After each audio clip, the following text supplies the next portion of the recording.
NEET journey के starting में हमें काफ़ी चीज़ें पता नहीं होती है, जिसके कारण हम एक के बाद एक रॉन्ग डिसीजंस लेते चले जाते हैं, which results in wasting of time and effort. काफ़ी स्टूडेंट्स तो ये रियलाइज़ करने में ही सालों लगा देते हैं, जिसकी वजह से उन्हें मल्टीपल टाइम्स ड्रॉप भी लेने पड़ते हैं। मुझे खुद भी इन्हें रियलाइज़ करने में अराउंड 6 मंथ का टाइम लग गया था, विच is not really a great start. But अगर मुझे ये चीज़ें स्टार्टिंग में ही पता चल जाती तो शायद मैं अपने स्टेट के GMC की जगह किसी एम्स में MBBS कर रहा होता। So here are 6 things I wish I knew at the starting of my NEET journey. Number 1. Choose your friends wisely. This is very important because you are the average of 5 people you spend the most time with.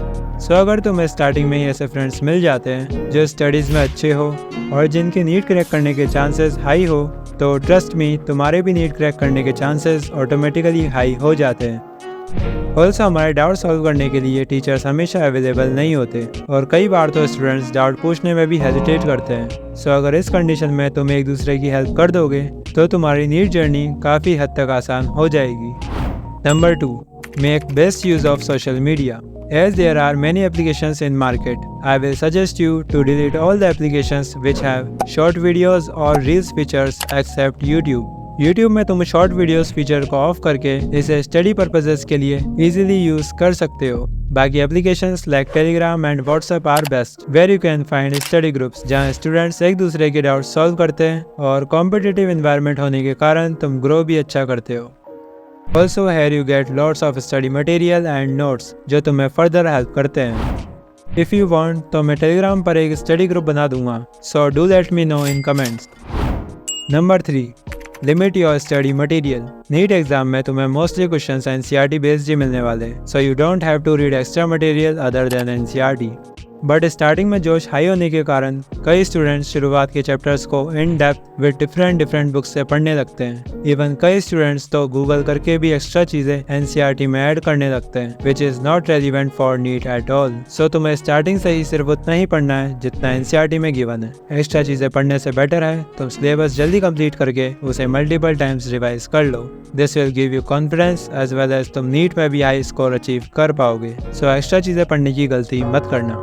Bonus tip, देखो, normal students अपनी गलतियों से सीखते हैं but toppers दूसरों की गलतियों से भी सीखते हैं। So if you want to be a topper then इस चैनल को सब्सक्राइब करके जरूर से रख लेना, क्योंकि यहाँ मैं तुम्हें ऐसी गलतियाँ करने से रोकता रहूँगा।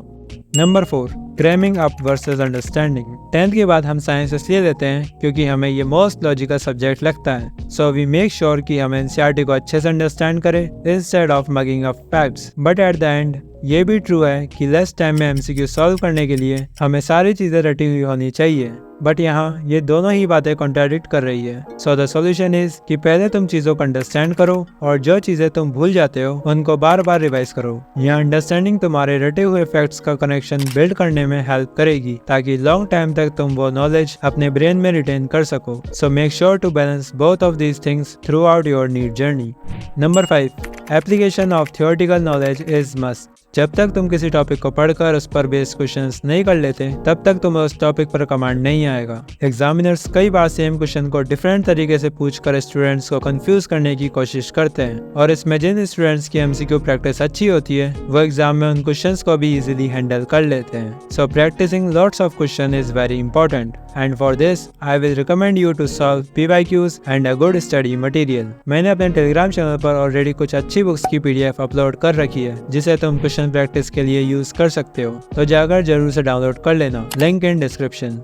Number 6. Giving mock tests regularly is must. So there is a quote, the more you sweat on practice, the less you bleed in battle. Means तुम जितने ज्यादा mock test दोगे, अपनी मिस्टेक्स को आइडेंटिफाई करके उन पे वर्क करोगे, उतने ही कम चांसेस होंगे तुम्हारे नीट एग्जाम में मिस्टेक्स करने के। स्टार्टिंग में हम थ्योरी पढ़ते हैं, क्वेश्चन प्रैक्टिस भी कर लेते हैं, बट ये दोनों ही काम हम बिना किसी टाइम प्रेशर के करते हैं, which is not at all good for NEET exam. वहाँ तो तुम्हें क्वेश्चन सॉल्व करने के लिए स्पीड प्लस एक्यूरेसी का कॉम्बिनेशन चाहिए होगा और ये तुम सिर्फ मॉक टेस्ट देकर ही सीख सकते हो। So giving lots of mock test is super important. इसमें एक बात मेक श्योर करना कि मॉक टेस्ट PYQ पैटर्न हो और NCERT बेस्ड हो ताकि नीट एग्जाम में तुम्हें कोई प्रॉब्लम ना आए। Also never demotivate yourself due to low marks in your entire journey. Just focus more and more on identifying mistakes and never repeating them again.